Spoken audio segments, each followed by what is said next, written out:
Olá, a paz do Senhor Jesus. Eu sou o pastor Márcio Santos, fundador e diretor da Escola Teológica Shema, e estamos dando início agora a mais uma videoaula do curso médio em Teologia da Escola Teológica Shema.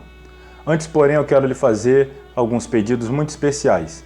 Primeiro, quero lhe pedir que se inscreva em nosso canal. Sim, seja um dos inscritos do canal da Escola Teológica Shema. Curta as nossas aulas se tem abençoado e edificado a sua vida. Também faça algum comentário do que você tem achado da aula ou mesmo fazendo alguma pergunta, além de compartilhar esse conteúdo para abençoar outras pessoas que também desejam aprender mais a palavra de Deus. Sim, compartilhe esse conteúdo nas suas redes sociais, nos seus grupos de amigo, grupo da igreja, para que outras pessoas sejam edificadas. Nós estamos aqui dando aula do curso básico e do curso médio em teologia online, completamente acessível a qualquer pessoa, em qualquer lugar do mundo. Então, se você deseja estudar conosco, entre em contato. Eu tenho certeza que nós poderemos te ajudar a conhecer um pouco mais a palavra de Deus e, consequentemente, crescer na sua vida espiritual e ministerial. Sem mais delongas, vamos à aula de hoje, Teologia da Vida Cristã. Deus te abençoe. Glória a Deus. A paz do Senhor, meus irmãos. Amém. Deus seja louvado pela vida de cada um. Mais uma vez, se reúne para aprender a palavra de Deus. E agora, nós vamos começar o capítulo 2, cujo assunto aqui, a minha retaguarda já está sendo projetado, que é a oração, que aí no seu material está na página 15. Já que vamos falar de oração, vamos começar orando, né? Vamos ficar sobre os pés e vamos orar. Quem nos acompanha no vídeo também, ore, feche seus olhos, participe desta oração, para que Deus abra a nossa mente, nosso entendimento, a fim de que possamos bem compreender tudo aquilo que Ele reservou para nós na aula desta noite. Querido Deus eterno Pai, ao Teu nome nós rendemos graças, ao Teu nome nós rendemos louvor. Te bendizemos, ó Deus, pelo privilégio de mais uma vez poder estar reunido em Tua santa presença, em torno do Teu santo livro, para aprender um pouco mais da Tua santa palavra. Eu te louvo pela vida de cada aluno, cada servo, cada serva do Senhor, que nesta noite, ó Pai, aqui se faz presente, bem como aqueles que acompanham de perto, de longe, em outras cidades, estados e até países, mas que também tiram um tempo precioso para se debruçar sobre a Tua palavra e aprender mais da mesma. Nos dê uma aula abençoada, edificante, frutífera, que o Teu nome seja em tudo glorificado. Assim nós oramos a Ti em nome de Jesus. Amém. Como dito, irmãos, aí no seu material, página de número 15, capítulo 2, oração. Apenas a título de recapitulação, nós estamos estudando as disciplinas da vida cristã, ou a teologia da vida cristã, que são as atitudes práticas de todo genuíno cristão que deseja reproduzir a essência da vida de Jesus em si.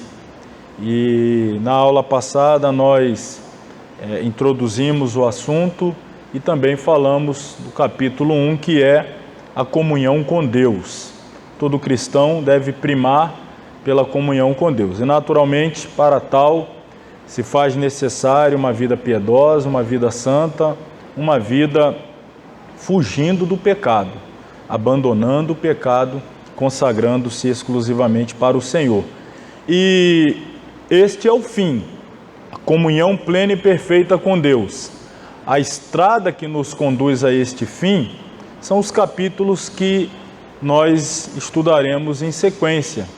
A partir de agora, a oração, a leitura devocional da palavra e demais capítulos a serem estudados. Então, estou aqui fazendo esta analogia, chamando estas práticas cristãs de o caminho que nos conduz à finalidade maior, que é a perfeita comunhão com Deus. Então, vamos lá, página 15, capítulo 2, a oração. Começando aí com uma célebre frase de John Bunyan. Para quem não conhece, John Bunyan, autor do segundo livro cristão mais vendido no mundo. Segundo, porque o primeiro é a Bíblia. Então olhe bem, só perde para a Bíblia. Segundo, o peregrino. E aqui já faço um parênteses, se não leu ainda, leia.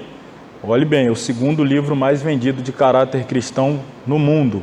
E John Bunyan é o autor deste livro e ele disse: jamais serás um cristão se não fores uma pessoa de oração.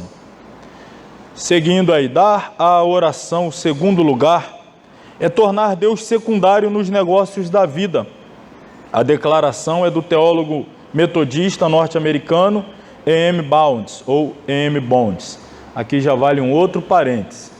Se você tiver interesse em ler livros sobre oração e quiser saber quais são os melhores, é fácil. É só buscar os que foram escritos por E.M. Bounds. Disparadamente o melhor autor quando o assunto é oração. Claro, na minha opinião. Alguém pode ter uma opinião diferente, mas na minha opinião já fica aqui como indicação e eu faço isso com todo prazer. Os livros de E.M. Bounds sobre oração são simplesmente os melhores. E aí ele então tem muita propriedade para falar sobre o assunto. Já disse melhores, porque ele tem, se eu não me engano, aí uns 9 livros sobre oração. Só sobre oração. Foi um escritor célebre neste assunto que é fundamental para a vida cristã. Então já marque aí no seu material este nome, quando for estudar sobre oração, você não pode deixar de fora E.M. Bounds. Bom, conhecido por suas constantes e persistentes vigílias em favor da obra missionária. Sabia ele muito bem que na vida do crente a oração não pode ser um mero acessório, é uma das partes essenciais de sua estrutura espiritual.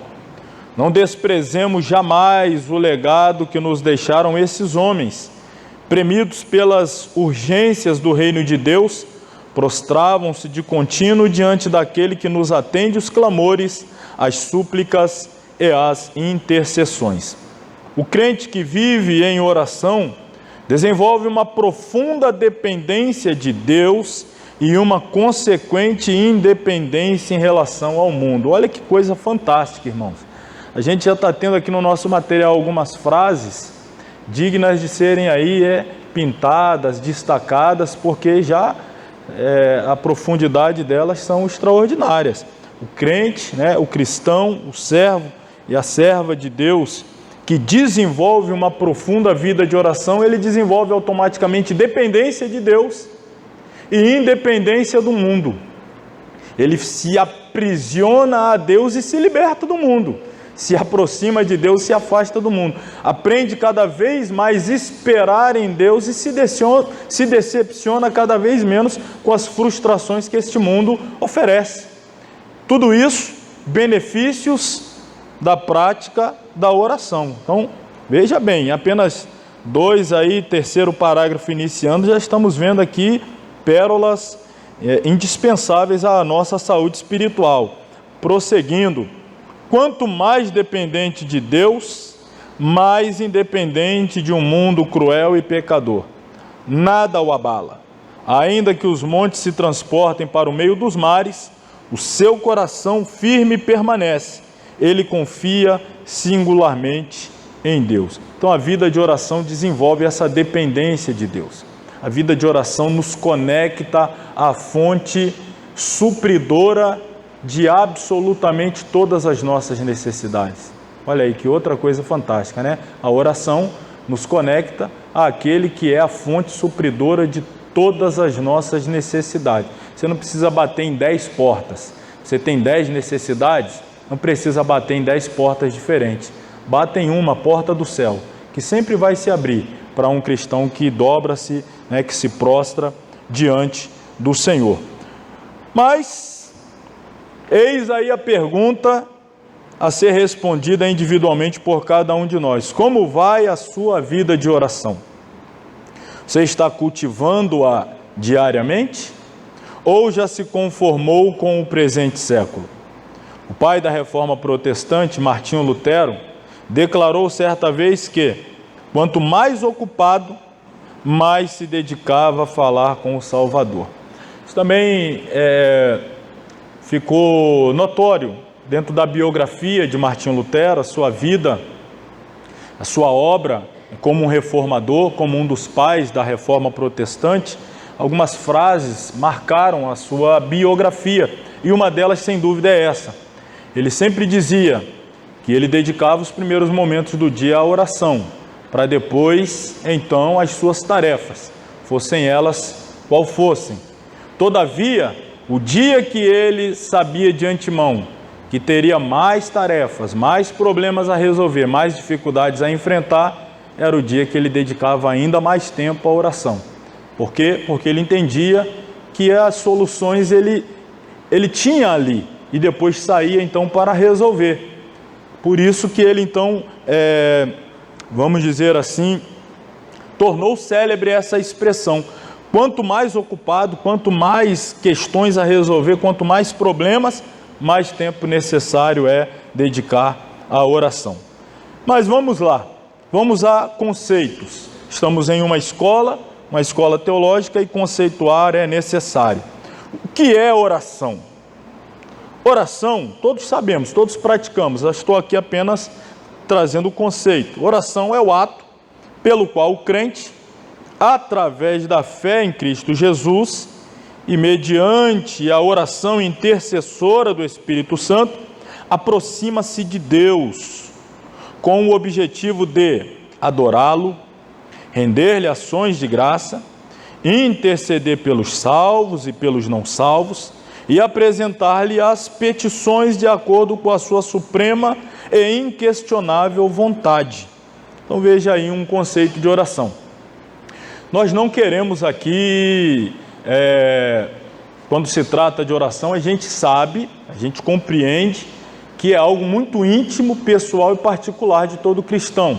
A forma como ora, quando ora, se ora em pé, se ora sentado, se ora de joelhos, se ora de dia, se de tarde, se de noite, se de madrugada, se por longo período, se por pequenos períodos, mas várias vezes, enfim. Nós não estamos querendo aqui formatar a oração e dizer que deve ser de uma forma, tem que ser em tal horário, por tanto tempo, etc, etc. Não se trata, mas estamos lidando, obviamente, por estarmos em uma escola, estamos lidando com conceitos. Aqui é o lugar de trazer conceitos. Repito, para que fique claro, não com o objetivo de querer aqui formatar a vida devocional, espiritual, a vida pessoal e particular de oração de ninguém. Mas a gente precisa entender conceitos. Por exemplo, dentro desse conceito de oração, está claro que a nossa oração é dirigida a uma pessoa da Santíssima Trindade, por intermédio de uma outra pessoa e com a ajuda de uma outra pessoa. Ou seja, o Espírito Santo em nós nos ajuda a orar, tendo Jesus como esta ponte, este intercessor, este mediador, que é o único mediador entre Deus e os homens. Por isso que toda a oração, ela é feita em nome de Jesus. Isso significa dizer que nós estamos indo a Deus como que, deixa eu pegar aqui, de posse de uma procuração, nos entregue por Jesus, dizendo, olha, pode ir ao Pai, apresente esse documento, diga que eu estou dando a vocês a autorização de comparecer diante dele em meu nome. Então, esta procuração que nós recebemos de Jesus, que nos permite nos achegar diante de Deus. Então, ele é o mediador. O Espírito Santo é aquele que em nós nos ajuda a interceder, nos guia, nos conduz, nos quebranta, nos sensibiliza, nos humilha, prepara um ambiente espiritual, e aí Jesus é esta ponte, e o alvo das nossas orações é o Pai Celestial. Dirigimos-nos a Deus. Estou dizendo isso significa dizer que alguém que na sua oração inverte de repente a ordem dos tratores, quem nunca, Senhor Jesus, eu te peço, ó Espírito Santo, me ajuda, e, ó Deus, e aí vai. Quem nunca fez isso? É claro, isso é natural, a gente faz o nosso momento de oração. Repito, estou trazendo o conceito, mas não estou dizendo também que porque você não aplicou o conceito, a sua oração vai ser retida. Não, você falou a pessoa errada, por intermédio da pessoa errada, inverteu tudo. Às vezes acontece, a pessoa, Senhor Jesus, eu te clamo, ô Espírito Santo, aí está invertendo as posições. Não tem problema, não estou dizendo que com isso a oração vai ser impedida, mas estamos num lugar de aprender biblicamente como cada pessoa da Santíssima Trindade se relaciona com o cristão no momento da oração. Então a Bíblia nos ensina que o Espírito Santo nos ajuda a orar, nos ajuda, intercede por nós, em alguns momentos até com gemidos inexprimíveis, traduzindo aquilo que nós não conseguimos expressar. Ele interpreta o nosso sentimento, a nossa dor, a nossa lágrima. Irmão, perdoe aqui, até quando mistura o que desce daqui com o que desce daqui, embola tudo ali, o Espírito Santo traduz aquilo ali tudo ali, com suor aí no chão e se embolando, com areia e tal, e você sai... E a resposta vem. Vem ou não vem? Pois é, o que ele orou? Não sei, lágrima e tal, e babou também, e misturou com areia e suor, sei que ele levantou, senti que fui ouvido. É assim mesmo, ele traduz isso tudo aí, chega lá e a resposta vem. Então ele é esse intérprete, Jesus é o mediador, nos deu a procuração, e o Pai Celestial é o alvo das nossas orações e aquele que atende quando as orações, obviamente, são segundo a sua soberana e perfeita vontade. Seguindo, o evangelista inglês John Wesley dava tanta importância à oração que veio a considerá-la como a parte mais importante de seu ministério. Segundo ele, Deus não faz nada a não ser em resposta à oração. Quem nunca ouviu aí algumas pregações de pastores até renomados, citando o aposento particular de oração de John Wesley e tantos outros homens de Deus que passaram por lá depois, dobraram os joelhos no mesmo lugar, oraram tal qual ele orava por um avivamento, como, por exemplo, o maior evangelista do século passado, Billy Graham. A história conta que passou por aquele mesmo ambiente, aquele mesmo quarto, orando para que Deus fizesse de novo, através da vida dele, o que havia sido feito por intermédio da vida de John Wesley, e Deus o atendeu. E, sem dúvida, é um privilégio, e que, por graça e bondade divina, eu tive de passar por aquele lugar, e na casa de John Wesley, conhecer pessoalmente o ambiente dele de oração. E posso dizer que realmente é um ambiente especial. Ele reservou um cômodo da casa e ali, segundo o guia, porque a casa dele e a igreja fica junto, então tem ali o pastor que também é guia e vai explicando muito sobre a vida dele, e aí vai trazendo dentro da biografia dele, explicando que ele de fato passava muito tempo naquele lugar em oração, e este foi o segredo do grande avivamento que varreu a Inglaterra por intermédio da vida de John Wesley e, naturalmente, por intermédio da sua vida de oração. A oração de Jesus, página 16. Dessa forma é nomeada a oração do Pai Nosso, que o Senhor Jesus ensinou aos seus discípulos. Ela também é conhecida ainda como oração dominical. Acerca desta, escreve Hank Hanegraaff: o Senhor Jesus não se limitou a repassar aos discípulos um modelo de oração, mas os princípios da oração que fazem desta a mais eficaz das armas que o crente tem à sua disposição na luta contra o adversário.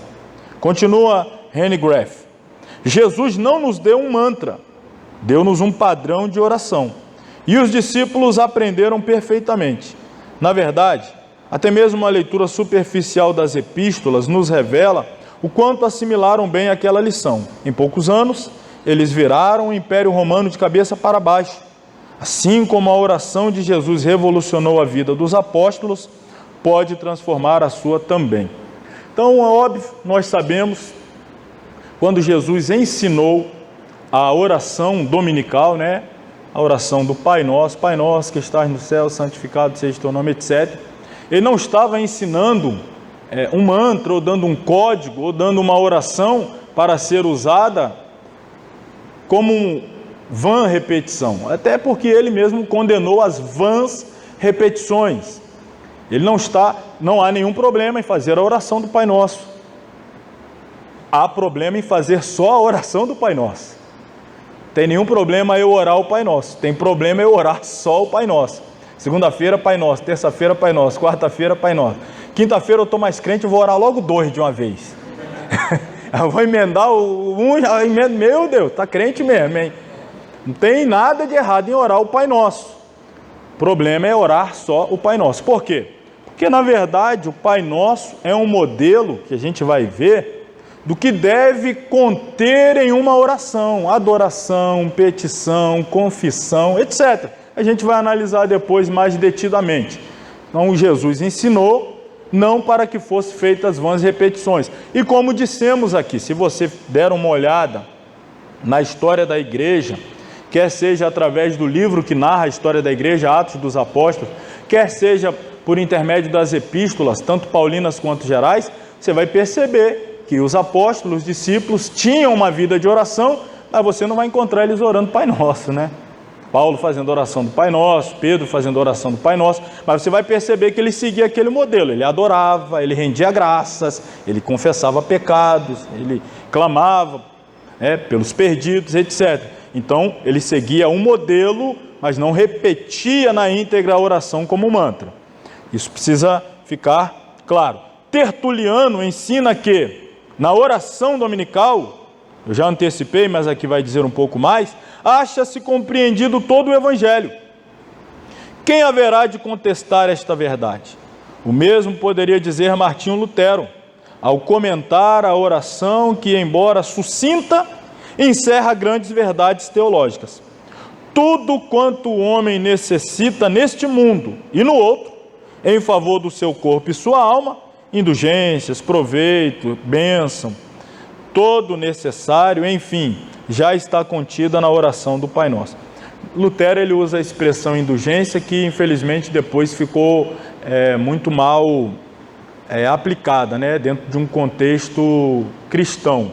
Mas ele está dizendo aqui perdão de pecados, é o que ele está querendo dizer, quando ele usa o termo que era muito usado em sua época, mas depois desgastou-se pelo mau uso da igreja romana. Mas quando ele usa a expressão, ele está se referindo a perdão de pecados. Então lá na oração do Pai Nosso tem tudo isso, perdão de pecados, bênção, tudo que nós necessitamos. Se estudarmos a oração do Senhor com paciente devoção, verificaremos que ela, além de achar-se firmemente alicerçada nas Sagradas Escrituras, pode ser perfeitamente dividida em 2 partes. As 3 primeiras súplicas estão centralizadas na adoração, que todo devemos endereçar a Deus. As outras 4, em nossas carências e necessidades. Então, a adoração, uma oração que visa mais a render-se diante de Deus, adorá-lo, glorificá-lo, e depois então entra na dimensão horizontal. Começa vertical e depois vai explicitando as necessidades diárias, cotidianas, né? As necessidades mais de caráter terreno. Bom, estamos falando de oração, estou aqui detido no material, vou dar uma pausa agora no material para trazer e compartilhar com os irmãos aqueles nossos slides que sempre trazem um adendo à parte. E, obviamente, se estamos tratando de oração, nós temos que tratar ou continuar tratando do maior exemplo de oração de todos os tempos. Quem é o modelo de oração? Jesus. Faz o favor, encosta aí um pouquinho para mim, por favor. Então vamos lá, vamos falar do mestre. Orar, vamos lidar com verdades, irmãos. Aqui é claro, cabe a nós falar sempre a verdade, e então vamos ser francos em dizer que orar nem sempre é gratificante para a natureza humana. A carne não gosta de orar, não é interessante à carne. Há coisas que nos dão mais prazer, estou falando em relação à carne, à natureza humana, do que orar. Mas a oração é um dever, começa como um dever. O não cumprimento desse dever causa danos irreparáveis na vida cristã. Interessante, há poucas semanas atrás, o nosso trabalho recém-inaugurado em Barra Mares, à tarde com Deus, e nosso primeiro trabalho ali, a missionária Natália, que está à frente desse trabalho, deu a oportunidade de ser o primeiro pregador, né? Vamos começar a gente aqui, e começamos, agora a coisa vai engrenar. E aí, na ocasião, eu falei sobre a parábola de Jesus, que eu não vou abrir aqui, porque se eu abrir vai dar muita inspiração, irmão, aí a gente vai perder a hora aqui. Então eu vou falar sem abrir a Bíblia. Mas Jesus, ele inicia a parábola, aliás, o escritor Lucas diz assim, que Jesus disse uma parábola para que os discípulos entendessem o dever de orar e nunca desanimar. Aí ele vai falar da parábola do juiz iníquo. Se você depois observar na sua casa, a expressão é essa. Jesus queria ensinar sobre o dever de orar e não desanimar. Aí ele vai usar a parábola do juiz iníquo. A mulher que ia até o juiz e tal, e clamava por justiça, e aí ele não temia nem a Deus nem aos homens, e não fazia, e ela insistia, até que ele por fim então diz, eu, embora não tema nem a Deus nem aos homens, mas porque essa mulher me importuna, farei justiça a ela. Interessante é que ele é juiz, mas não faz justiça, e a mulher está clamando para que seja feita justiça. E depois de muita importunação ele diz, vou fazer justiça. Ou seja, ele vai fazer aquilo que ele deveria fazer desde o começo, mas ele é iníquo. Ele não está cumprindo o seu dever. Mas a mulher está cumprindo o seu dever. Dever de orar e nunca desanimar. E aí então a gente meditou sobre uma questão que é muito atual. Nós gostamos de cobrar nossos direitos, mas nem sempre cumprimos nossos deveres. A gente sempre quer chegar diante de Deus, Senhor, a tua palavra diz que eu tenho direito a isso, Senhor, a tua palavra eu tenho direito. Mas a pergunta, você tem cumprido o seu dever? E aqui eu quero me restringir a esse, o dever de orar e nunca desanimar. O dever de orar e nunca desanimar. Você e eu, nós temos direitos. E Deus tem prazer em nos conceder aquilo que Ele nos garantiu e nos deu direito. Não porque nós de nós mesmos tivéssemos. Ele nos garantiu e tem prazer de nos dar por direito. Mas só que Ele quer ver também nós cumprirmos os nossos deveres, dentre eles o de orar. E aí, irmãos, a oração sim, começa sempre como um dever. Mas à medida que se avança, este dever se torna um prazer. O crente que vive em oração desenvolve uma profunda dependência de Deus, a gente já falou sobre isso, independência em relação ao mundo. Aprendendo com Jesus na escola da oração. Aprendamos com Ele. Vou destacar aqui 3 fatos acerca do ministério de oração de Jesus. E aí quando a gente fala de ministério, a palavra ministério significa serviço. Às vezes a gente fala o ministério. Os que estão aqui, eles prestam um serviço. O ministério de louvor presta um serviço. A oração é um ministério, é um serviço também a ser prestado a Deus. Interessante que o culto todo é um serviço. Tem aqui pessoas que são mais aí afeiçoadas ao idioma inglês do que eu, como a irmã Wanda, por exemplo, ela sabe. Culto em inglês se fala como? Service, não é? Não é assim que chama?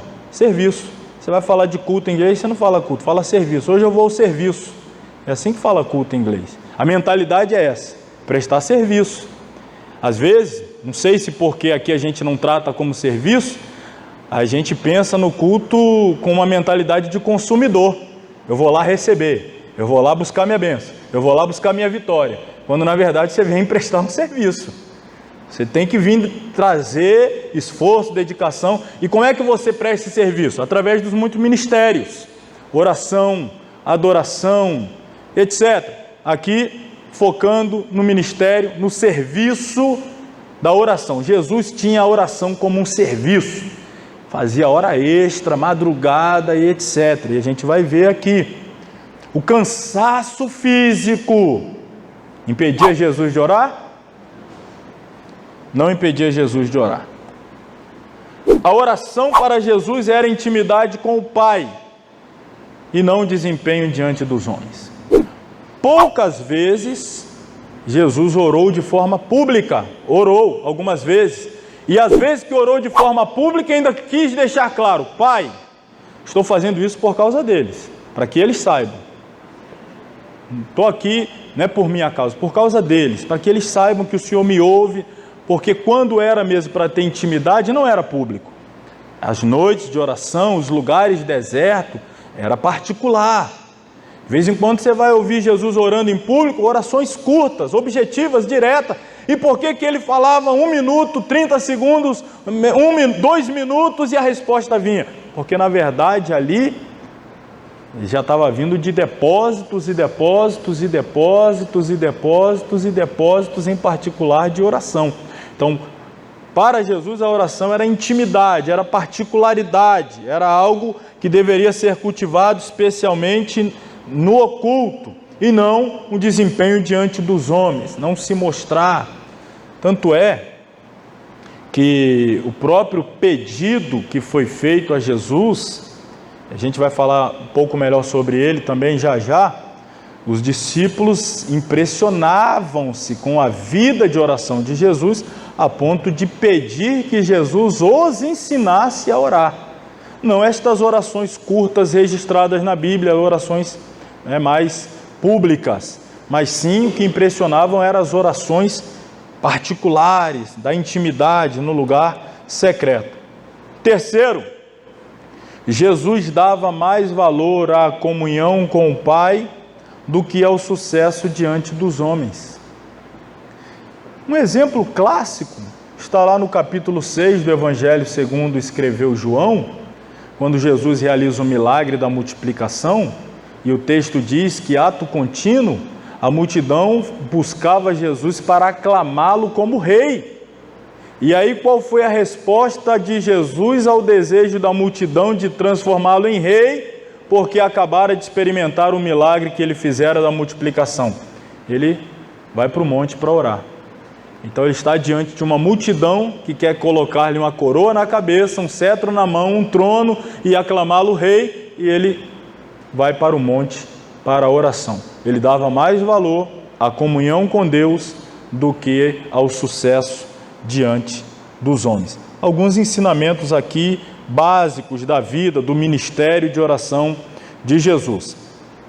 De todas as atividades intensas do ministério de Jesus, sem dúvida a mais marcante de todas era a vida de oração contínua do Senhor Jesus. Por quê que eu estou aqui destacando o fato de que a vida de oração era mais marcante do que, por exemplo, o ministério do ensino, que era extremamente relevante, necessário, o ministério da pregação, o ministério da cura divina, que ele exercia, cura, o ministério da misericórdia, que Paulo chama também de um ministério, que é o socorro ao necessitado, e Jesus exercia. Por que eu estou destacando a vida de oração contínua de Jesus como o seu ministério mais marcante?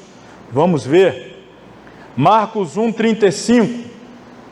Levantando-se de manhã muito cedo, estando ainda escuro, saiu e foi para um lugar deserto, e ali orava. E tendo-os despedido, foi ao monte para orar.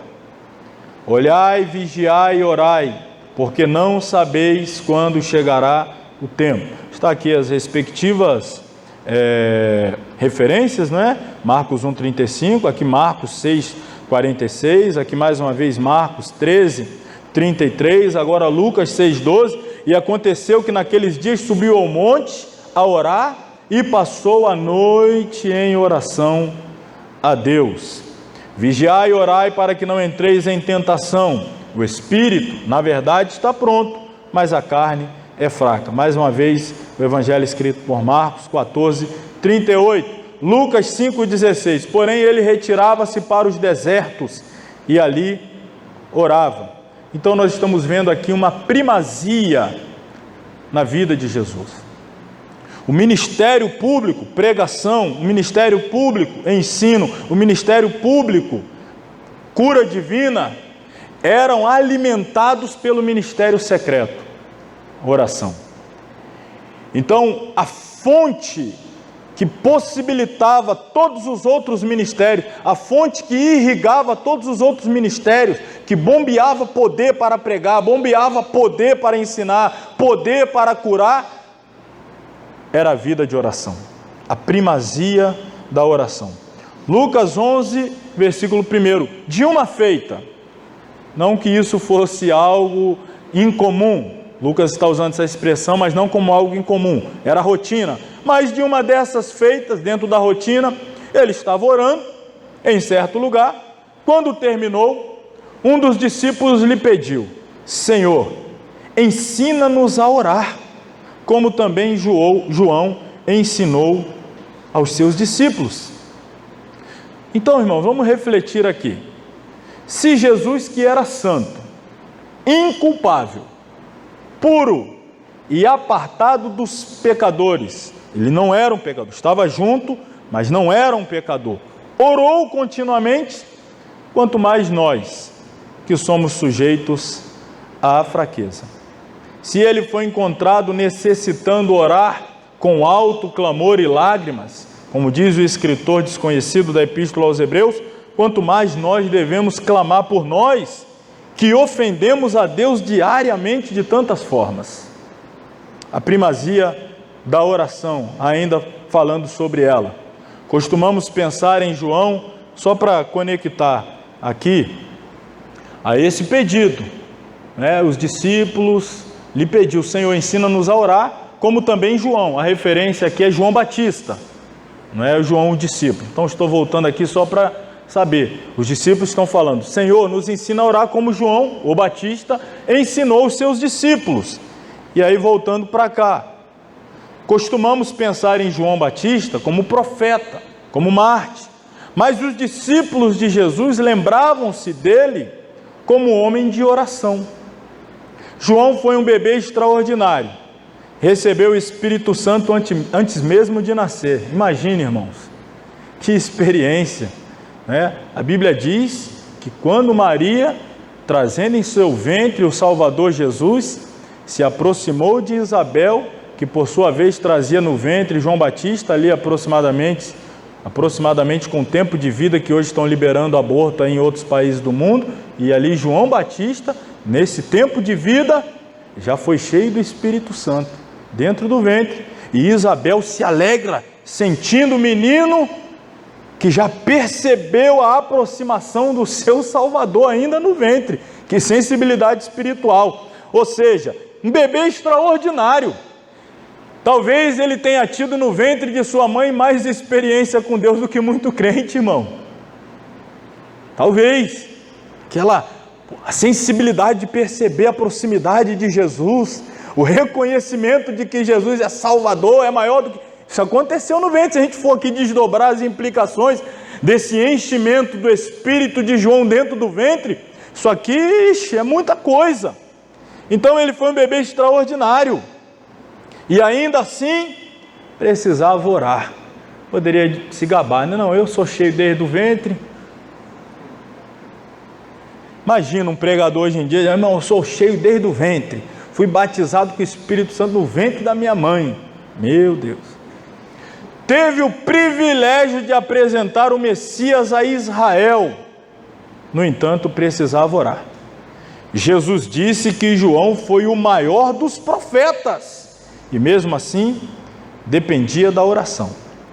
Se a oração era algo tão vital a um homem com todas essas qualidades, quanto mais deve ser para nós, que não temos esses mesmos adjetivos. Então pense, irmão, eu estou trazendo aqui o destaque de Jesus como homem de oração, João Batista como homem de oração. Será que necessário se faz trazer mais exemplos para entendermos o quão fundamental é para a saúde espiritual de todo cristão a vida de oração? Abrir mão da vida de oração, irmãos, é como cometer suicídio aos poucos. Você vai se matando aos poucos se você abrir mão da oração. As portas se abrem para o pecado tomar conta de uma pessoa que trata de forma displicente a prioridade que deve ser dada à oração em sua vida. E aqui não devemos nos restringir a ministérios, estou falando a vida cristã de uma forma generalizada, de uma forma geral. A vida de oração, ela é imprescindível. Os discípulos de João precisavam orar. Os discípulos de Jesus queriam aprender a orar como ele orava. Não pediram ao mestre que lhes ensinasse a pregar ou a fazer grandes sinais. Antes, lhe pediram que os ensinasse a pregar. Então nós estamos falando de homens, discípulos, que presenciaram a vida particular de Jesus de oração e presenciavam a vida pública, pregação, ensino, cura, etc. E quando eles se reportam a Jesus, pedindo que Jesus transmita para eles um ensinamento acerca de uma faceta do ministério, serviço, eles não pediram: nos ensine acerca do ministério da pregação, do ministério do ensino, do ministério da cura. Mas o que mais impactou: nos ensine a orar. Ou seja, eles alcançaram este entendimento que nós, acredito que todos temos, estamos apenas sendo relembrados. Eles alcançaram a percepção de que a fonte de poder de todas as outras facetas ministeriais ou de todos os outros ministérios era a oração. Se eles fossem campeões na oração, seriam campeões em todas as outras áreas. Se eles fossem derrotados na oração, não seriam vitoriosos em outra área qualquer. Se eles fossem homens de oração, a probabilidade de serem grandes pregadores era grande. Se eles fossem homens de oração, a probabilidade de serem grandes ensinadores, sendo homem de oração, terem ministério de cura, profecia, etc. Mas sem ser homem de oração, estariam fadados ao fracasso em qualquer outra área do ministério.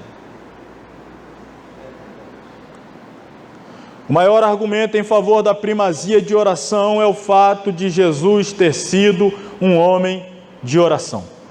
Os discípulos sabiam que ele se retirava com frequência para orar sozinho e desejavam aprender com ele o segredo do poder espiritual.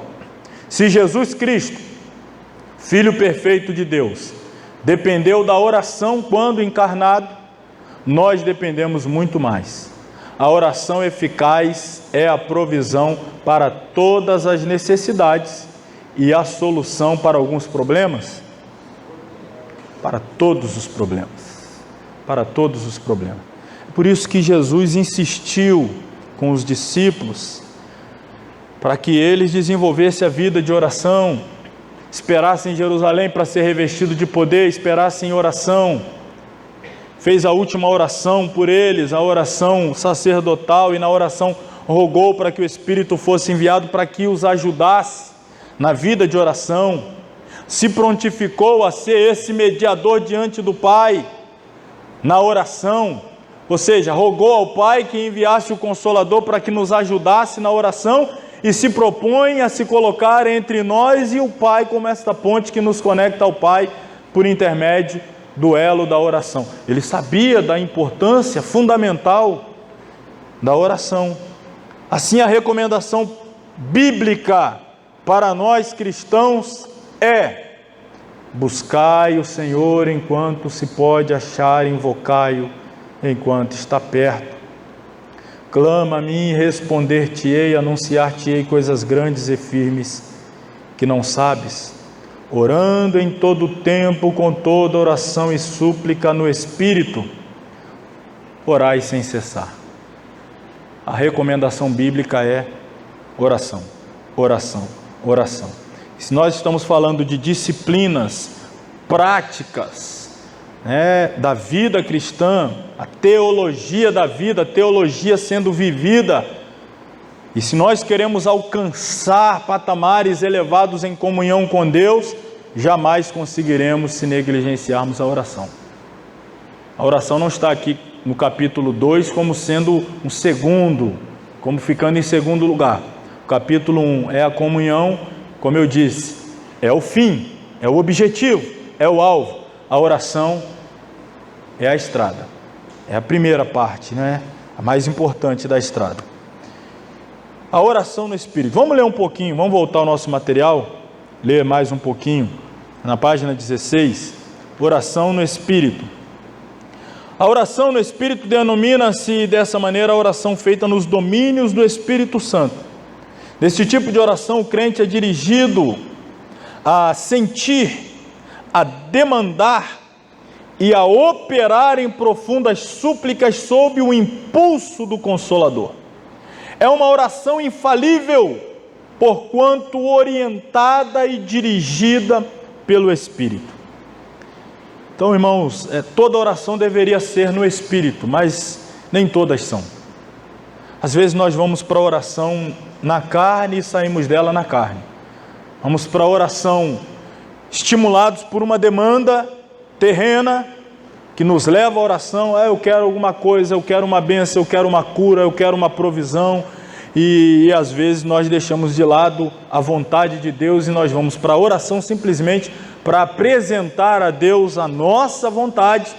Às vezes, alguns menos espirituais vão querendo inclusive colocar Deus contra a parede, fazendo exigências, eu exijo, eu determino, e etc, etc, mostrando completa imaturidade espiritual, mostrando completa falta de discernimento do mundo espiritual, não indo com disposição para submeter-se ao querer de Deus, mas com a ilusão de que é capaz de fazer Deus se dobrar à sua vontade terrena. Infelizmente, algumas orações começam na carne, se seguem na carne e se encerram na carne. É por isso que às vezes nós devemos ir para a oração, e você tem que orar, até sentir que você começou a orar. Às vezes leva tempo para você sentir que começou, que você conseguiu romper a barreira do céu de bronze, que você saiu dos domínios da carne, que você já mortificou a carne, aquele primeiro período em que você só fala de você, suas necessidades e tal, e você entrar numa outra dimensão. Quando você entra na outra dimensão, na verdade é ali que começou a oração. É meio que um carro a álcool que você está lá, espera esquentar, e quando esquenta que ele vai começar a andar. Aqueles 10 minutos ali esperando ele esquentar, não moveu nada, não avançou nada, não progrediu nada. Depois que pegou, aí que ele vai começar a avançar. É nesse momento, é quando chega na oração do Espírito. Essa é infalível. Por quê? Porque ela é guiada pelo Espírito. As demandas que são apresentadas diante de Deus são demandas espirituais, guiadas pelo Espírito. E por isso serão respondidas, porque de forma inegável que está sendo pedido segundo a vontade de Deus, porque está sendo guiado pelo Espírito de Deus, que é quem conhece as profundezas de Deus, é quem sonda o mais íntimo de Deus, é o Espírito de Deus. Ninguém conhece as profundezas de Deus senão o Espírito, e o Espírito de Deus está em nós e é capaz de nos conduzir a este lugar, inacessível à carne. Assim o apóstolo Paulo recomenda-nos a orar todo o tempo, com toda a oração e súplica no Espírito. Quem se põe a fazer esta oração deve estar preparado. Letra a orar de acordo com a vontade de Deus, tendo-o como soberano em todas as coisas. Letra B, está disposto a submeter-se de acordo com o querer divino. Então a oração no Espírito é uma oração submissa, é uma oração tal qual a de Jesus, que não tem nenhum problema em dizer para Deus o que se quer, mas que antes de encerrar a oração tem coragem de deixar claro: eu estou disposto a abrir mão do que eu quero para ver a tua vontade prevalecer. Se possível, passa de mim. Se possível, todavia, se passar de mim não é a tua vontade, esquece que eu pedi para passar, faça-se a tua. A oração é mais ou menos assim: Deus, livra-me da minha vontade, se ela não estiver em concordância com a sua. Então você chega lá e: Deus, eu quero isso, eu preciso disso, eu quero aquilo outro. Porém, Senhor, se tudo isso não se coaduna com a tua vontade, por favor, não permita que se materialize, não permita que aconteça. Então a oração no Espírito precisa haver disposição para reconhecer a soberania divina, Precisa haver disposição para recuar no seu querer e avançar no querer de Deus. E aí é óbvio que nem sempre a vontade de Deus é a nossa. Principalmente, repito, quando nós estamos orando na carne. Mas quando estamos orando no Espírito, eu vou falar um pouquinho mais aqui na sequência.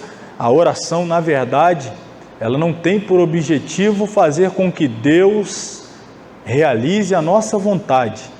A oração nos ajuda a entender a vontade de Deus e nos prepara para querer o que Deus quer. Quem nunca começou um propósito de oração pedindo uma coisa e lá para o meio do propósito começou a perceber que aquilo que você estava pedindo de fato não era bom para você, e aí você foi terminar esse propósito de oração pedindo outra coisa que nada tinha a ver com aquilo que lhe levou a começar o propósito? Porque no decorrer da oração você foi sendo moldado, percebendo que o que te conduziu à oração na verdade era algo que não era bom, era ruim. Mas na oração você percebeu o que de fato era bom. E aí você chega ao final, com a sua vontade de acordo com a de Deus. E aí a vontade de Deus se concretiza e você sai vitorioso. Alguém pergunta, e aí obteve a vitória na sua campanha, no seu propósito de oração? Sim. Se realizou o que você queria? Não.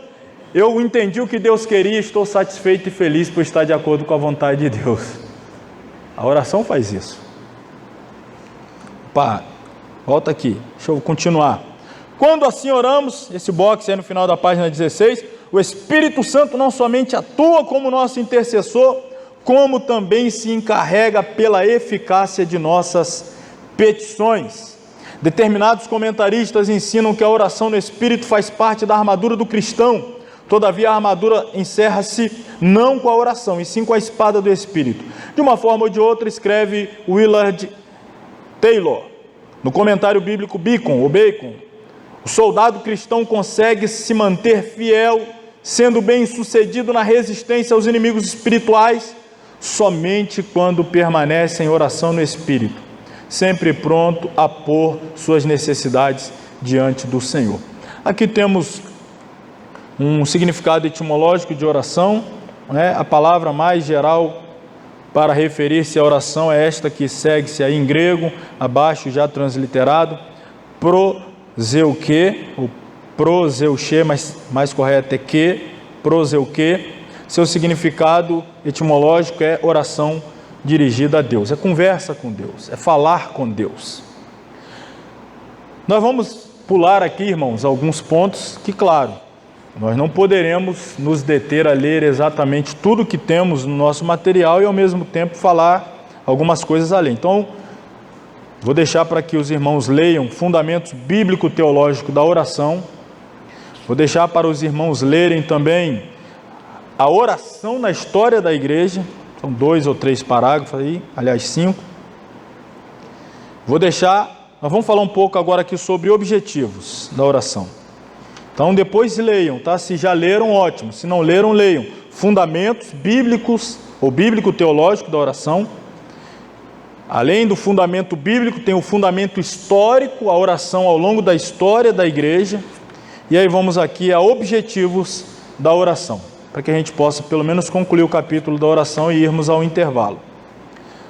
O pastor erudito inglês, antes de eu pular para essa parte, eu trago aqui alguma coisinha ainda dentro de oração no Espírito, então perdoe, deixa eu falar aqui, antes da gente dar esse pulo. Então a palavra grega traduzida por orar no Espírito pode ter vários significados diferentes, pode significar orar por meio de, quando a gente fala orar no Espírito, é orar por meio de, orar com a ajuda de, orar na esfera de, ou orar em conexão ao ou com. Quando eu falo orando no Espírito, eu estou dizendo que eu estou orando por meio do Espírito, com a ajuda do Espírito, na dimensão, na esfera do Espírito, ou completamente em conexão com o Espírito. A oração deve ser assim, já disse, mas trouxe aqui esse conceito para a gente entender. E aí é aquela história, às vezes demora para que você entre nessa dimensão. Por exemplo, eu volto a dizer, a vida devocional, cotidiana, de oração de cada um, isso é muito particular. Mas, por exemplo, quem costuma orar ao final de um dia, não tem nenhum problema. Talvez não seja o mais aconselhável, mas não tem problema. Porque você vai estar sob muita influência daquele dia. Se foi um dia muito ruim, irmão, até você entrar na dimensão do Espírito na oração, sono já te levou já. Sono já te levou. Até você conseguir atingir esse nível, às vezes, sono já te levou. Porque você está ali sobre muitas influências. O contrato que deveria ser fechado não fechou, o cliente que ia fazer a compra e não fez, o chefe que também estava ruim e chamou a sua atenção e deu advertência, o ônibus que passou fora do horário te atrasou. Acontece muita coisa todo dia. E aí você vai com toda essa carga. É claro, tem também o fator de depositar aos pés de Jesus tudo isso, lançar aos pés dele esse fardo. Mas aí é o que eu digo, às vezes vai exigir de você tempo, até você se despir de todo esse peso, conseguir se livrar de tudo isso para entrar na dimensão do Espírito e de fato começar a orar no Espírito. Por isso que às vezes não é tão aconselhado. Você pode ter outros momentos, em períodos menos tribulosos do dia, talvez você vai ter um atalho para atingir esse nível de oração que em outro momento você demoraria mais tempo para atingir. Então isso vale a pena refletir. Orar no Espírito deve ser entendido como orar no poder do Espírito, de acordo com a liderança e vontade do Espírito. E aí, aquela mensagem que eu já havia compartilhado ontem, oração e desenvolvimento espiritual. A oração é fundamental para o desenvolvimento espiritual. Por desenvolvimento espiritual, leia-se avanço na comunhão com Deus, crescimento na comunhão com Deus. E a oração é fundamental. Por quê? Porque ela é uma arma poderosa para mortificar a carne e, consequentemente, prepara-nos para frutificar no Espírito. Talvez você já tenha ouvido aquelas perguntas que se fazem, como fizeram a W. Tozer, o que é mais importante, a oração ou a leitura da Bíblia? Ao que Tozer respondeu, o que é mais importante para um pássaro, a asa direita ou a esquerda, no momento de voar? Qual seria a mais importante? Claro que ele precisa das duas. Então a oração e a leitura da Bíblia, nós não precisamos de uma mais do que a outra, ou de outra menos que a uma, não. Mas, na minha interpretação teológica e prática, ou seja, trazendo a teologia para uma forma prática, eu entendo que a oração, ela opera muito aqui, na mortificação da carne. A oração, ela mata a sua carne, ela te transforma em uma pessoa menos carnal, e aí tudo aquilo que está ligado à carne, talvez questões da sua natureza, da sua índole, do seu temperamento iracundo, nervoso e tal, a oração vai domando tudo isso. E aí te prepara então para receber o alimento que vai fortalecer-te espiritualmente, que é a palavra. Então eu entendo assim, a oração opera matando a carne e a leitura da palavra alimentando o espírito. Essa é a importância. Você quer crescer espiritualmente? Então a oração mata o homem carnal e a palavra alimenta o homem espiritual. Não adianta só matar o carnal se não alimentar o espiritual. Também não adianta alimentar o espiritual sem ter matado o carnal. Você precisa matar o homem carnal. A oração te ajuda a mortificar a carne. E a leitura da palavra te ajuda a alimentar o espírito. Ou seja, te prepara para frutificar no espírito. Era isso aqui que eu iria trazer dentro da oração no Espírito. Voltando aí então ao material, vamos falar aqui na página 18 de objetivos da oração. O pastor e erudito inglês Matthew Henry discorre sobre um dos mais urgentes motivos da oração. Quando Deus pretende dispensar grandes misericórdias a seu povo, a primeira coisa que faz é inspirá-lo a orar. Ou seja, quando Deus quer mover de forma sobrenatural, a primeira coisa, ele desperta o povo à oração. Ele prepara o ambiente, mortifica a carne, para descer coisas grandes espirituais. A oração Então sempre vem preparando o caminho. Como discordar do irmão Henry? Todos já nos sentimos impulsionados a orar com mais intensidade nos momentos de decisão e de angústia. Não podemos viver distanciados da presença divina. Então, eis aí alguns objetivos. A oração nos ajuda aí na busca pela presença de Deus. Quando tu disseste, buscai meu rosto, meu coração te disse a ti, o teu rosto, Senhor, buscarei. Seja nos primeiros alvores do dia, seja nas últimas trevas da noite, o salmista jamais deixava de ouvir o chamado de Deus para contemplar-lhe a face. Tem você suspirado pelo Senhor? Ou já não consegue ouvi-lo? Diante da sede pelo Eterno, que ia a alma de Davi, exorta-nos o pastor norte-americano, grande comentarista, Warren Wiersbe.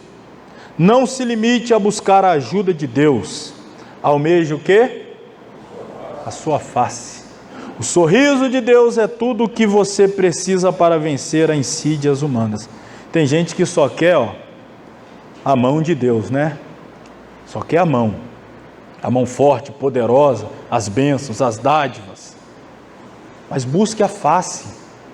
Busque a face. Buscar a face é comunhão. É igual aquela história do filho que só elogia o pai quando quer alguma coisa, Aí eu falo, pai, o senhor está tão bonito. Está querendo alguma coisa. Tipo assim, só me busca quando quer algo de mim. Quando tem algum interesse, tem alguma coisa por trás.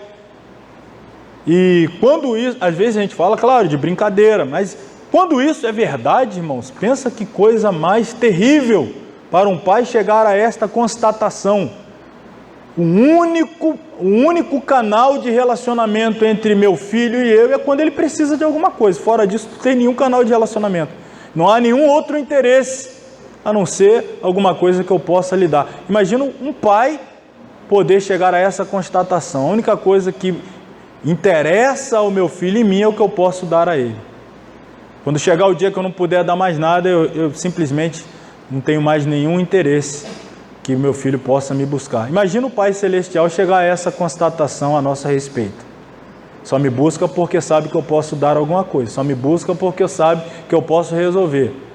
Não tem problema em buscar por soluções de problemas. Não tem problema em buscar por necessidades.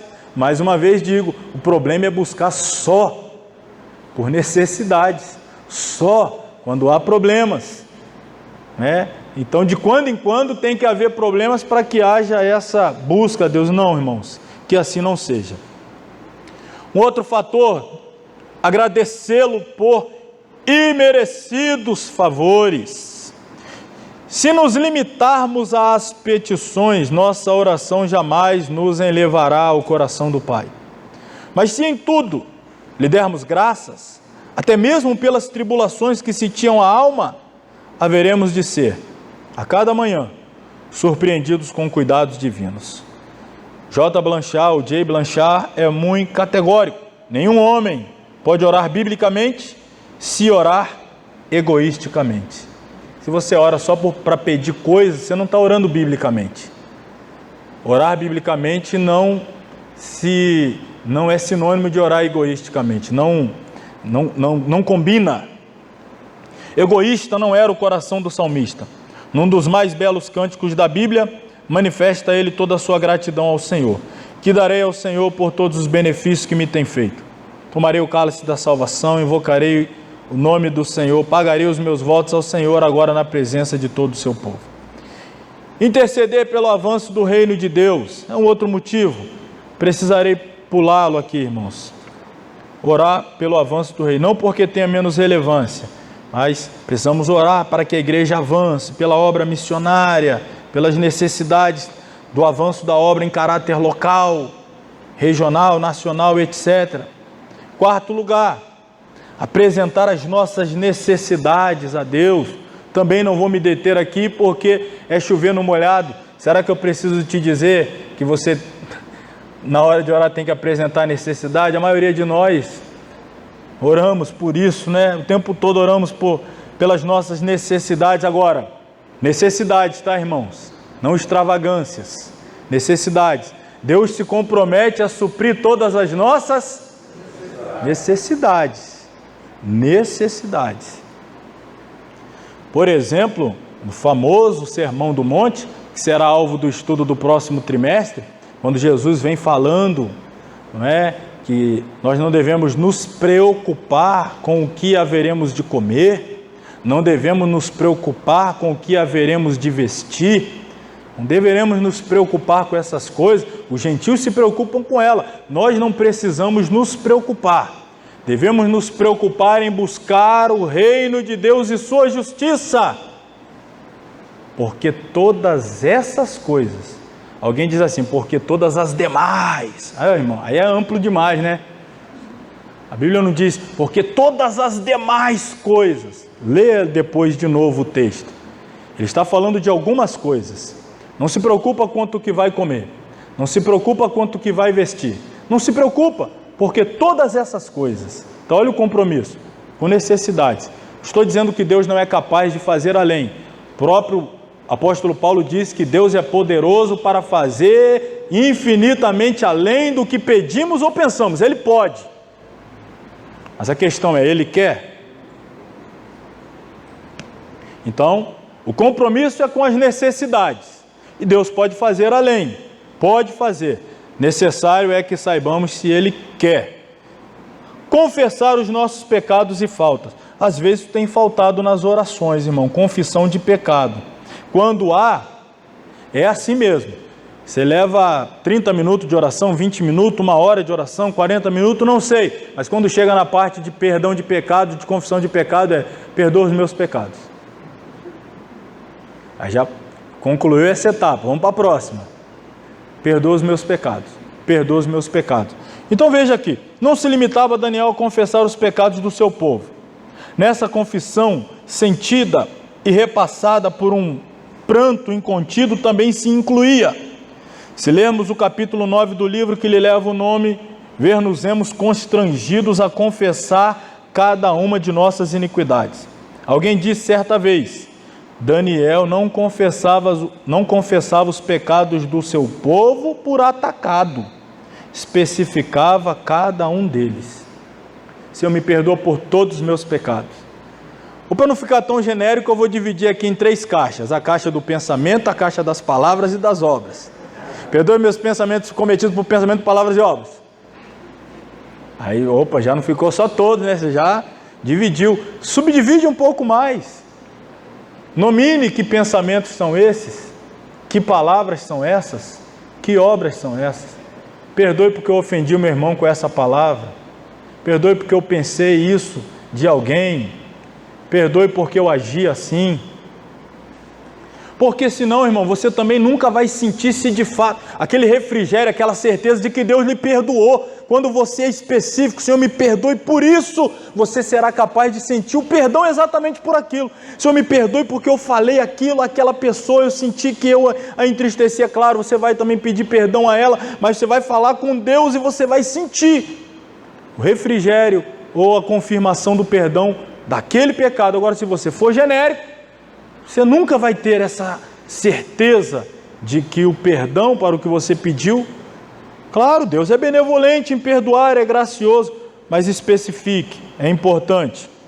Finalmente, para nós irmos ao nosso intervalo, oração e desenvolvimento espiritual. Já tinha colocado ali, não é? Que é esse ponto aqui. Mas aqui está. Na noite anterior à sua crucificação, Jesus enfatizou a vereda privilegiada que nos conduz ao desenvolvimento espiritual, a oração. Até agora nada pedistes em meu nome, pedi e recebereis para que a vossa alegria se cumpra. Com palavras sublimes, como a deste verso, Jesus colocou a oração no coração da vida da igreja, ou da vida cristã.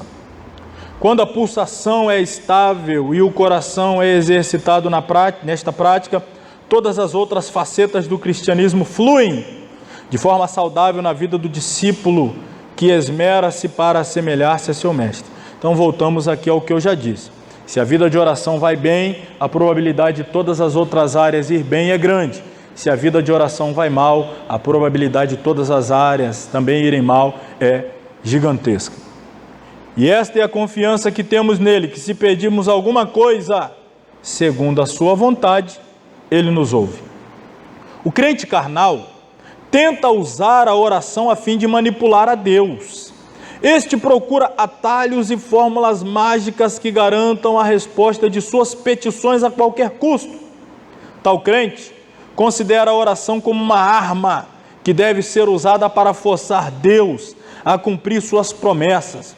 Mas a verdadeira oração não é um esforço humano para persuadir Deus ou forçar nossa vontade sobre Ele, como algumas igrejas ensinam, a maioria de caráter neopentecostal, mas infelizmente algumas igrejas nossas também têm ensinado erroneamente a crentes a usar a oração como esta arma que coloca Deus contra a parede. Se o senhor não fizer, só não sai daqui, não vai sair daqui enquanto não fizer. Acuou Deus num canto, né? Está num beco sem saída.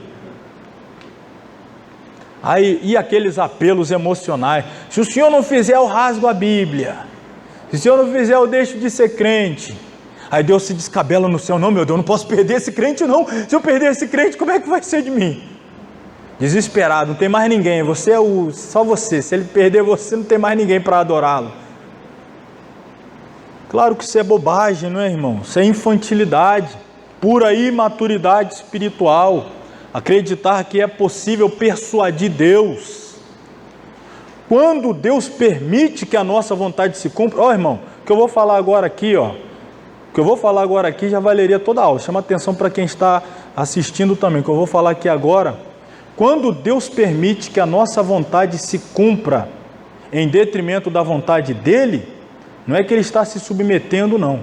Ele está simplesmente nos punindo. Guarda isso aí, tá? Esquece isso não. Quando Deus resolve deixar de lado a dele e atender a sua, sendo que a sua é contrária a dele, Ele não está te abençoando não. Ele está te punindo. Pense bem nisso na próxima vez que você for orar. Poderia lhe mostrar aqui o Salmo, vou mostrar depois, agora não porque a gente precisa ir para o intervalo, mas vou te mostrar o Salmo na Bíblia quando ele diz que puniu Israel, permitindo que tudo o que eles quisessem fosse realizado. Essa foi a maior punição que Deus deu a Israel, permitiu que a vontade dele se estabelecesse. Então cuidado, a verdadeira oração está baseada na descoberta da vontade de Deus. O crente amadurecido e desejoso de continuar progredindo espiritualmente jamais quererá ver sua vontade sobrepondo-se à de Deus, mas sempre orará, convicto de que a vontade do Eterno se estabeleça em sua vida. Assim, a oração o transforma dia a dia à semelhança de Cristo.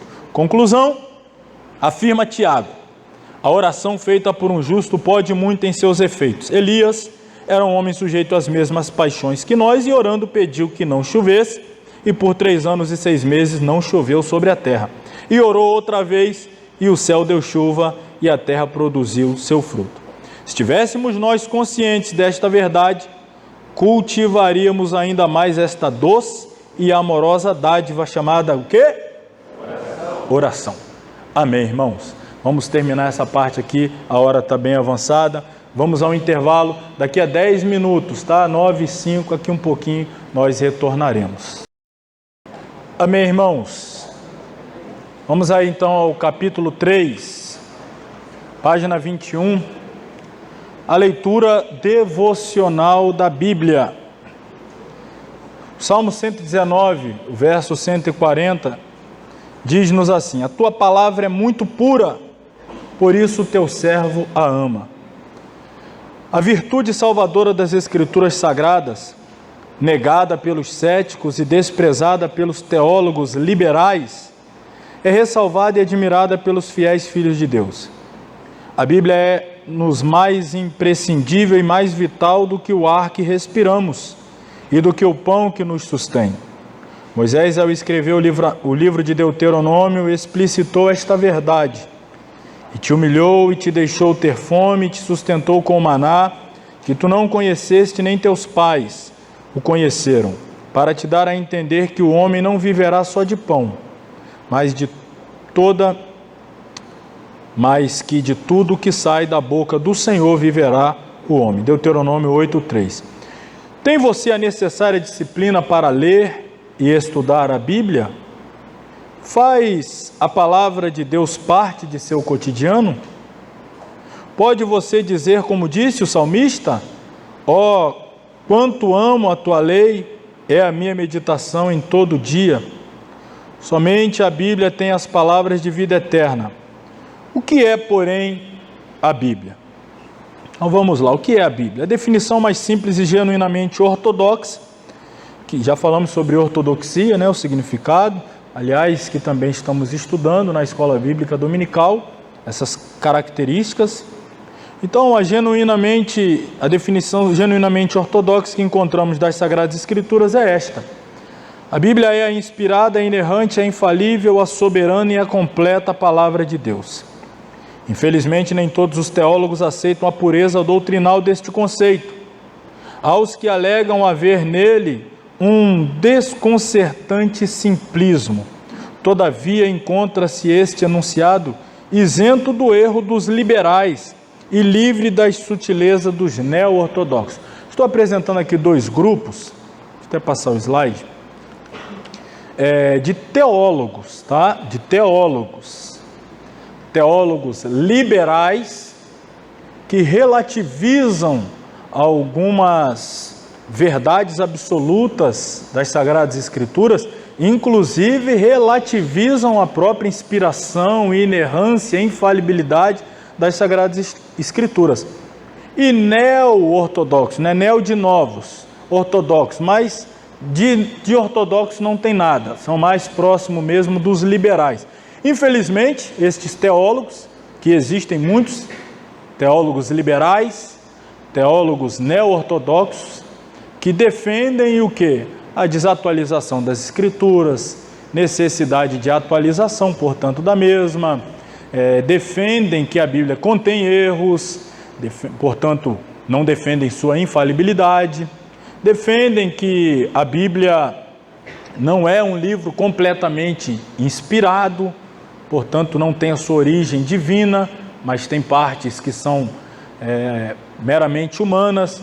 Então, existem esses que tentam, de forma sutil, descredibilizar a qualidade inerrante, infalível, imutável, completa, soberana das Sagradas Escrituras. Então, esta definição que eu acabo de dar aqui, ainda que simples, enfatiza ser a Bíblia a resposta às nossas mais profundas e complexas indagações. Sem ela, como diria William Cumberstone, o mundo seria um enigma. Como entender o mundo sem o Gênesis? Ou interpretar a história judaica sem o Êxodo? Seria possível acompanhar a trajetória da humanidade não fosse os profetas? Erram, pois, os liberais por não honrarem a Bíblia como a palavra de Deus. Posição liberal, para a gente entender um pouco mais dessa posição. Sustentam os liberais que a Bíblia contém, mas não é a palavra de Deus. Isso é, irmão, um conceito perigosíssimo. Outros vão mais longe, asseveram que a Bíblia não é nem contém a palavra de Deus, pois nenhum valor absoluto ela possui, quer no campo da religião, quer no campo da ética. Identificam-se como herdeiros do iluminismo, né?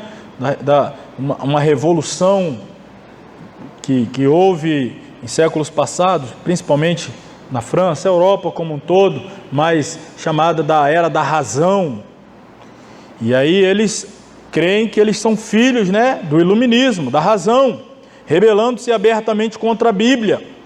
E já não a considerando a inspirada palavra de Deus, passaram a tê-la em conta de um livro como outro qualquer.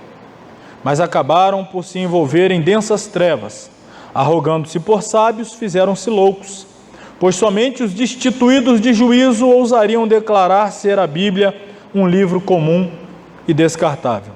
No entanto, alguns filósofos, agora não teólogos, mas filósofos, mostrando-se mais lúcido do que os teólogos liberais, viram-se constrangidos a reconhecer a Bíblia como a maior dádiva já recebida pela humanidade. Immanuel Kant, um dos mais insignes pensadores da inquiridora Alemanha, presta à Bíblia uma singela, porém elevada homenagem.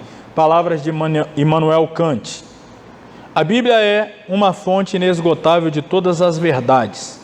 A existência da Bíblia é a maior bênção que a humanidade jamais experimentou. Bom, eu vou pular aqui a posição neo-ortodoxa.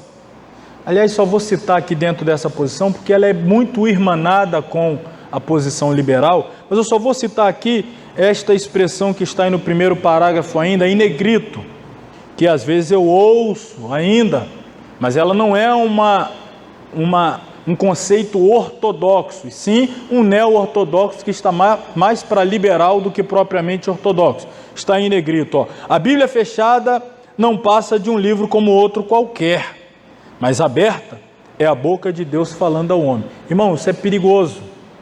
Isso é perigoso. Interessante que esse tipo de argumento só é aplicado quando se trata da Bíblia. Ninguém usa esse argumento para nenhuma outra literatura. Ninguém vai dizer de um livro, por exemplo, de Machado de Assis. O livro de Machado de Assis fechado é como um outro qualquer, aberto é Machado de Assis. Ninguém vai falar de nenhum livro de pensadores da era antes de Cristo, Sócrates, Aristóteles, Platão, fechado é qualquer, aberto é Sócrates. Não, aberto ou fechado é deles. Para a Bíblia vale o mesmo. Fechada, aberta é a palavra de Deus. Isso significa, se as pessoas a reconhecem como a palavra de Deus, ela é. Se as pessoas não a reconhecem como palavra de Deus, ela continua sendo palavra de Deus. Não vai passar a ser palavra de Deus se eu assim acreditar, abri-la, abrir meu coração, reconhecer. Aí ela torna-se. Não, ela é. E encerra o assunto. Ela é a palavra de Deus. Em qualquer tempo, em qualquer circunstância, ela é. Eis aí a posição ortodoxa. Essa aqui nos interessa. A posição ortodoxa. Os ortodoxos, com base nas Sagradas Escrituras, asseveramos que a Bíblia é, de fato, a palavra de Deus. Ela não se limita a conter a palavra de Deus, ela é a palavra de Deus. Ela também não se tornou a palavra de Deus, ela é e sempre será a palavra de Deus. A posição ortodoxa é simples, clara e suficiente. A Bíblia é a inspirada, é a inerrante, é a infalível, é a soberana, é a completa palavra de Deus. Desde o início do movimento pentecostal, jamais deixamos de primar por um credo biblicamente ortodoxo. É o que destaca Stanley Orton em sua Teologia Sistemática, o livro Teologia Sistemática, uma perspectiva pentecostal, de Stanley Orton, venerado pastor e teólogo da Assembleia de Deus norte-americana. O irmão Orton deita por terra os argumentos dos que, movidos por um orgulho histórico e denominacional, asseveram que somos um movimento sem teologia.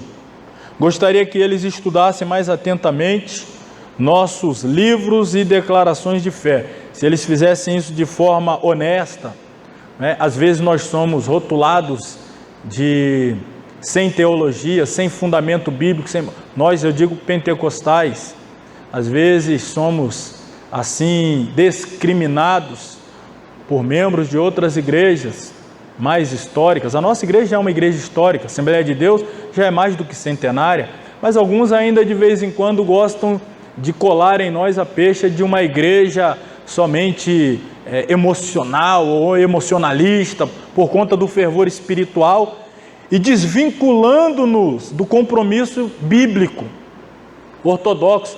Todavia, irmãos, nós somos uma igreja fervorosa, sim, graças a Deus por isso. Pentecostal, sim, graças a Deus por isso. Que acreditamos na atualidade dos dons espirituais, sim, e graças a Deus porque podemos usufruir esta bênção que Deus entregou e tem gente que está abrindo mão, o problema deles. Mas apesar de tudo isso, não deixamos de ser uma igreja bíblica, ortodoxa, somos também. Então eles deveriam estudar mais atentamente nossos livros e declarações de fé, porque se assim fizesse, haverão eles de se convencerem que nossa teologia é de fato ortodoxa e genuinamente bíblica.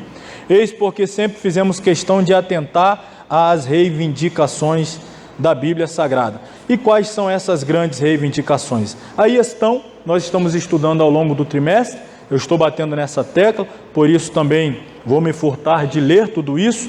Quais são essas grandes reivindicações? A Bíblia reivindica para si a sua inspiração.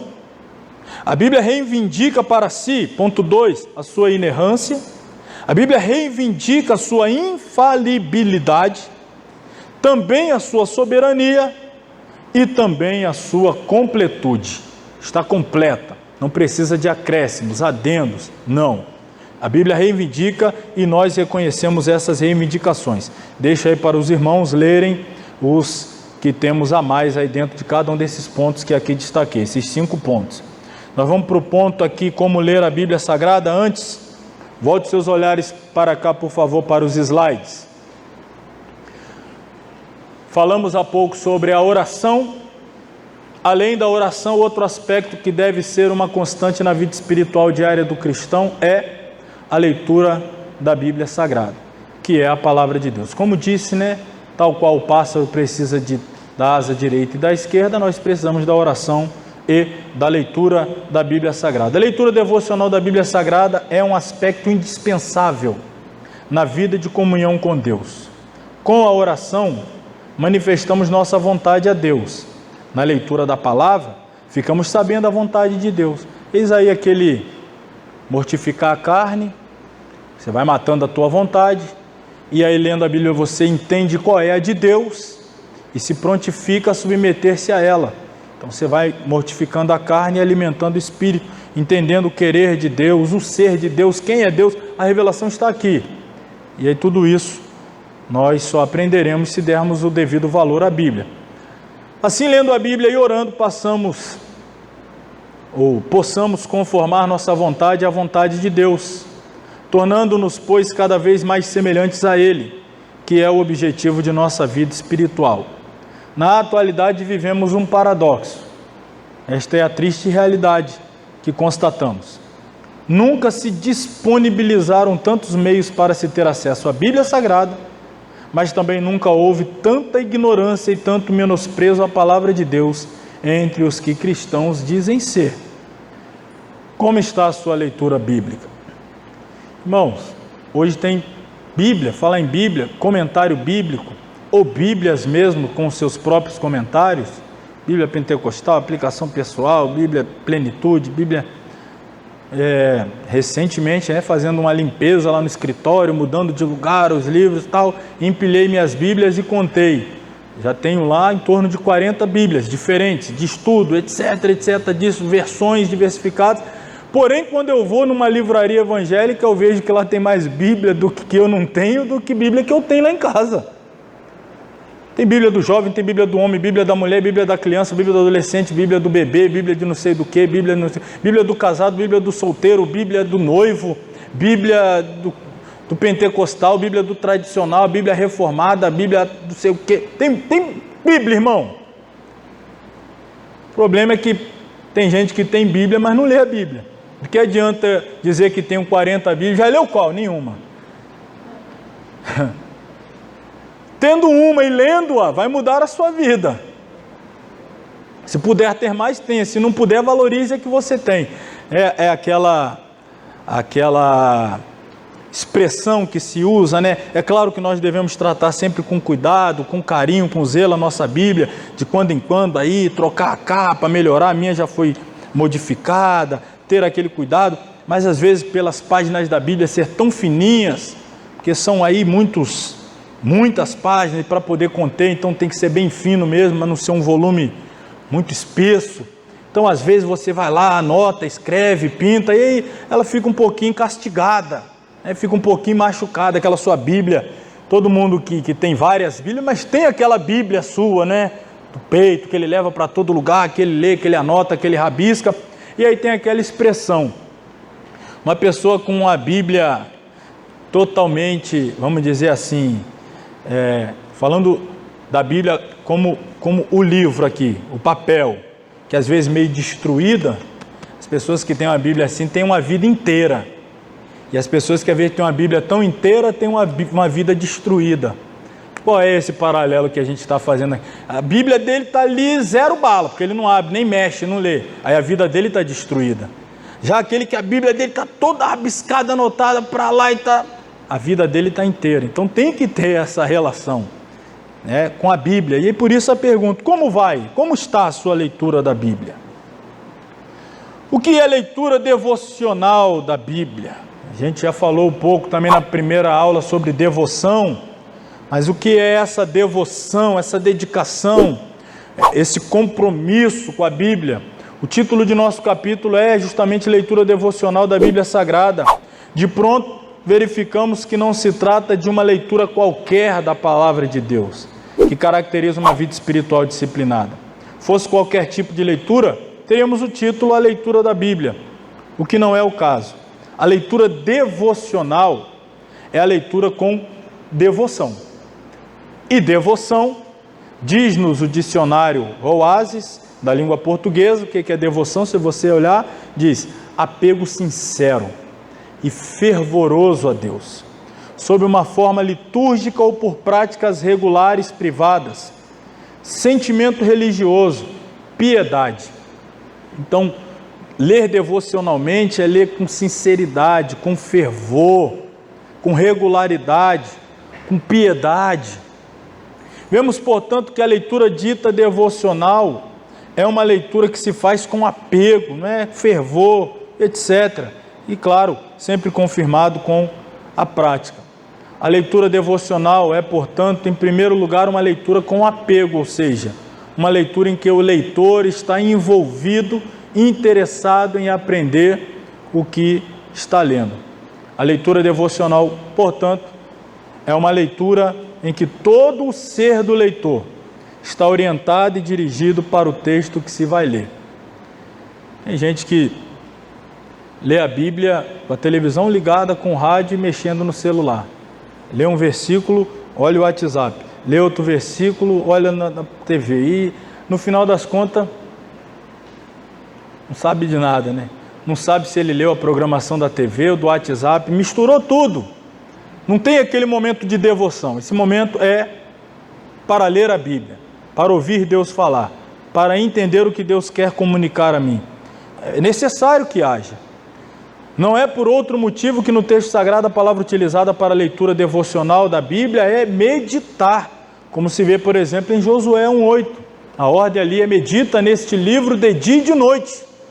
Não se aparte da tua boca o livro desta lei. Antes, medita de dia e de noite. Porque se você fizer isso, você vai fazer prosperar o seu caminho. O que Deus está dizendo a Josué: o sucesso da sua empreitada, da sua liderança, das suas campanhas militares, está diretamente relacionada ao seu compromisso em meditar constantemente na Bíblia.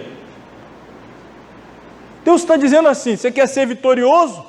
Você não precisa treinar a espada, leia a Bíblia. Você não precisa entender, claro que é bom também, ele era um líder, mas Deus está condicionando a vitória dele ao apego às Escrituras.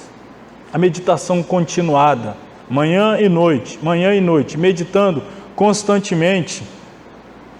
Ali o próprio Senhor, ao orientar Josué após a morte de Moisés, manda que o novo líder de Israel meditasse no livro da lei de dia e de noite. E óbvio, consequentemente, ele está dando exemplo a toda a nação, que vem o seu sucesso e percebe que este sucesso é mediante ao seu compromisso com a palavra de Deus. Isso passa uma mensagem mais poderosa do que uma mensagem meramente de palavras. E Deus queria que o povo fosse ensinado desta forma. Meditar é precisamente, dizem os lexicográficos, ou seja, aqueles que escrevem os dicionários, meditar é o ato de refletir, pensar longamente, ocupar-se, estudar, praticar, fazer. Isso é meditar. Você pensa de forma detida, de forma longa, você se ocupa, você estuda, consequentemente pratica, faz, vive. A leitura devocional da Bíblia, por ser feita com apego, isto é, com meditação, com envolvimento mental e longa reflexão a respeito do que é lido, produz em cada leitor o cuidado necessário para que pratiquemos as ações corretas, para que hajamos segundo a vontade de Deus, que está expressa no texto sagrado, para que sejamos vitoriosos nas lutas diárias que temos na vida com Cristo nesta terra, para que saibamos o que o Senhor Jesus, que é o Santo, quer de cada um de nós, É indispensável, são palavras do próprio Deus, que estejamos a meditar de dia e de noite na palavra do Senhor.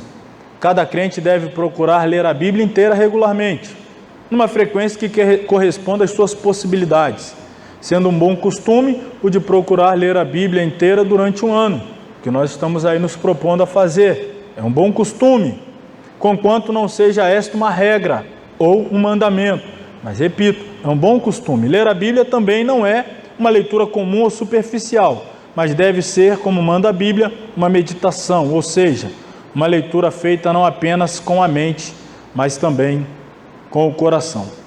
Cada crente deve procurar ler a Bíblia inteira regularmente. Aliás, aqui está repetindo. Desculpe. Ler a Bíblia é como tomar banho. Como assim? Se você abandonar o hábito, logo a sujeira prevalecerá. Imagina se você abandona o hábito de tomar banho. A sujeira vai vir à tona, vai prevalecer, vai tomar conta do seu corpo. Se você não ler a Bíblia, a sujeira espiritual também vai te dominar. Vai tomar conta do seu ser, da sua vida espiritual. Finalmente, seguem 3 benefícios de se ter um tempo diário com a palavra de Deus. Primeiro, você vai encontrar a ajuda de que precisa quando quando surgirem testes e provações. A Bíblia vai te dar as orientações de como agir e reagir nessas circunstâncias. Segundo, você começará a pensar como Deus pensa. A mente de Deus está revelada na Bíblia. E à medida que você lê, a sua mente vai sendo ali conformada à mente de Deus, de modo que você possa responder como Ele responde. Terceiro, você crescerá em santidade e continuamente será vaso limpo e útil para toda boa obra. Sendo assim, não se distraia com as futilidades da vida. Leia a Bíblia. Leia a Bíblia. Irmãos, o primeiro que usou essa expressão, depois muitos outros vieram usando-a também, mas o primeiro que usou essa expressão foi o pastor, aquele que tem o Desire of God, como é que é o nome dele? Americano, John Piper. Ele foi o primeiro a empunhar essa expressão. Aquele grande dia, no trono branco, aí já está se referindo aos que não forem salvos, ficará claro que o não ter orado e o não ter lido a Bíblia não foi por causa de tempo. As redes sociais, por exemplo, fica ali registrado o tempo que a pessoa dedicou, dia tal. Já tem até os aplicativos no celular que ao fim do dia diz: hoje você ficou 45 minutos nesse aplicativo, 30 e tantos minutos nesse, 40 e tantos nesse.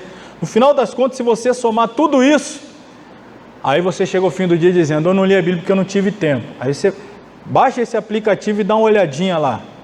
45 minutos na rede social tal, Natal, e você chega no fim do dia: hoje eu não tive tempo.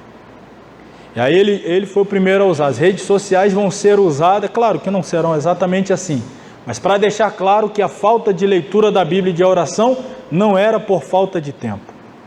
Sempre foi por falta de interesse, por falta de prioridade. Ninguém deixa de orar ou deixa de ler a Bíblia porque não tem tempo. Deixa de orar e deixa de ler a Bíblia porque não vê como uma prioridade, porque arranja tempo para outras coisas, menos para oração e leitura da palavra. Então é aqui o momento da gente se conscientizar.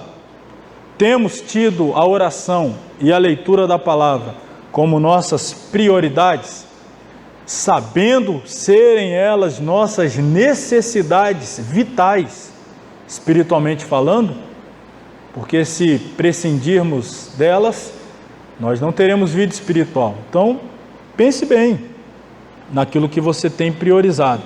E aí segue-se, claro que o tempo não nos permitirá detalhar, mas segue-se aí como ler a Bíblia Sagrada.